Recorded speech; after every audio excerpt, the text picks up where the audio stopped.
Bonjour, je m'appelle Dirk Schmeller. Je suis professeur pour l'écologie fonctionnelle de montagne et aujourd'hui on est dans la montagne à une altitude de 2200 mètres dans les Pyrénées ariégeois et je vais vous expliquer quelque chose sur le poisson, l'univers et l'étang d'Arreau qui est pas très loin d'ici.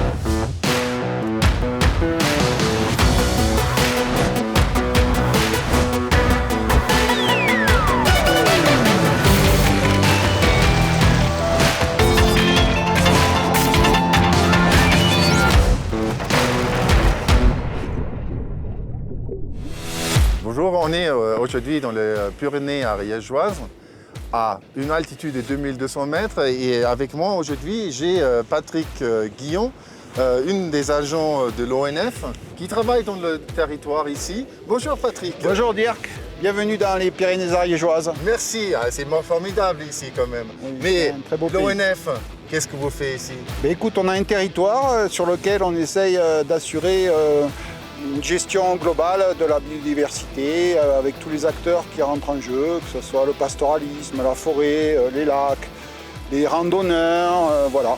Ah, ça fait du les monde. Chasseurs. Donc il y a beaucoup de monde et pour assurer ce maintien, cet équilibre, c'est pas toujours simple, les intérêts étant parfois divergents. Voilà, c'est un Ça peu veut dire compliqué. que vous travaillez dans la conservation de la biodiversité. Voilà, alors. on essaye de maintenir cette biodiversité de manière globale. Tu m'as dit que l'ONF est aussi là pour gérer l'espace avec Oui. tous les acteurs différents. C'est pas un peu compliqué des fois? Alors oui, c'est sûr que chacun a des enjeux différents, a des volontés et des exigences différentes. Donc il y a des moments où il y a des frottements, où c'est compliqué d'harmoniser tout ça et garder un équilibre, c'est pas toujours simple. Bon, ici, on est quand même dans un endroit plus protégé que d'autres endroits parce que c'est Natura 2000. Oui, voilà. Il y en a plusieurs des sites Natura 2000 qui sont répartis un peu en fonction des habitats surtout. Et donc on a la forêt, on a les chauves-souris. Donc il y a plusieurs sites d'intérêt communautaire sur le territoire, dont certains nous les gérons et d'autres ce sont les élus qui les gèrent. Bon, après on est quand même aussi aidé par des scientifiques comme toi, par d'autres personnes qui s'intéressent à la question et voilà. Et puis même à l'intérieur de l'ONF, on a des gens qui sont très compétents et qui arrivent à nous aider sur le terrain à mettre en œuvre un peu tout ce qu'il y a à faire, quoi. Ouais, non, mais c'est bien, c'est important. Là, on arrive à un étang. C'est quoi le nom de l'étang? Alors cet étang, il s'appelle le Prat Matao. C'est donc une eau close qui n'est alimentée par aucun ruisseau et aucun ruisseau n'écoule que le surplus, qui malheureusement a été empoisonné à une certaine époque, dans les années 60 je pense. Normalement, il n'y a pas de poissons dans les lacs de montagne. Et l'homme a voulu s'approprier le biotope et il a donc introduit des poissons pour un loisir qui s'appelle la pêche. Voilà, dans un cadre idyllique et tout, mais c'est au détriment évidemment de tout le corollaire de la faune et de la flore qui habitent naturellement dans cet étang. Il est un peu eutrophisé parce qu'il est Oui, un peu verte quand c'est même. vrai. Normalement, dans les lacs des montagnes, ils sont tout C'est vrai, transparents, très tout clair. Bien sûr, et pas trop de vases, Ouais. etc. Ça veut dire là, on peut On a des choses à intervenir, faire. on a besoin Voilà. de regarder comment on peut le remettre en état. Il est vert parce que les verrons, ils sont cassés le réseau trophique qui fait que après on a des algues qui prennent le dessus, plus les se bousses des nourrissent, vaches et à mon avis aussi avec les températures qui sont en train d'augmenter, surtout en montagne, ça va faire que les algues, ils poussent Vont proliférer. très bien. Oui, oui, oui. C'est clair parce que cette eau-là, c'est l'eau qui arrive aux vallées ou même à Toulouse si on veut. Ça veut dire c'est l'eau qui est en bois. Évidemment, dans ce contexte-là, alors aussi que l'ONF a un intérêt plus global de gérer tous ces espaces. Bien sûr.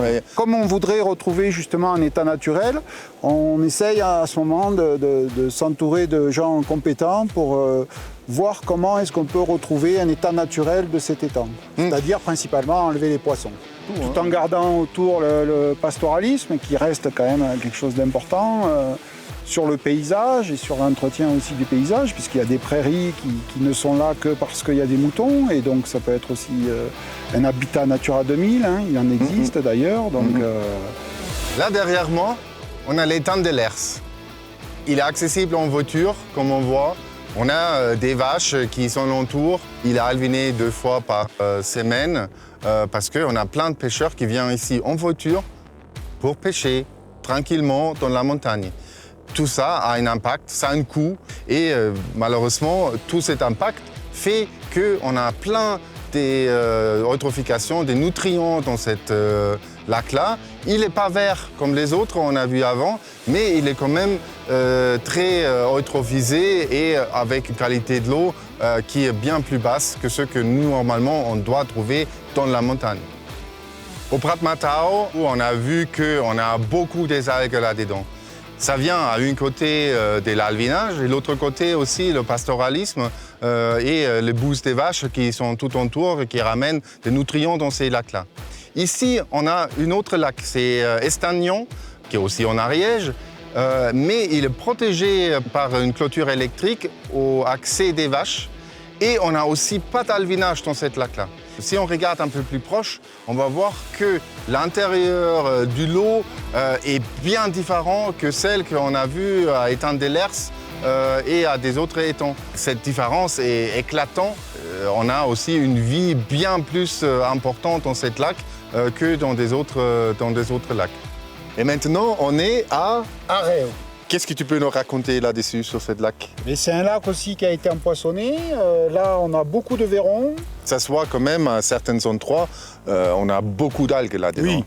Et alors, on a des algues fluorescentes, vertes. C'est assez impressionnant à regarder.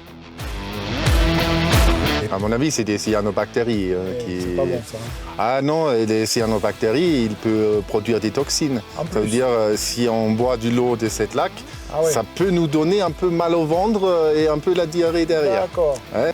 Mais non, mais c'est quand même aussi une des lacs à regarder. À préserver, Qu'est-ce qu'on peut faire, hein?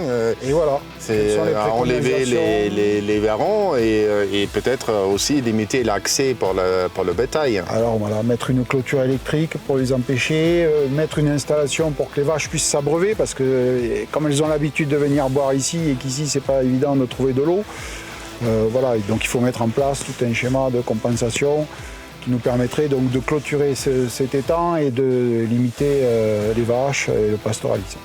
Je te remercie Patrick pour cette super journée avec toi dans la montagne et avoir discuté avec toi là-dessus, super. Et je suis là pour aussi aider avec des conseils. Merci beaucoup. Très bien. Allez, à bientôt. Ok. Bonne continuation.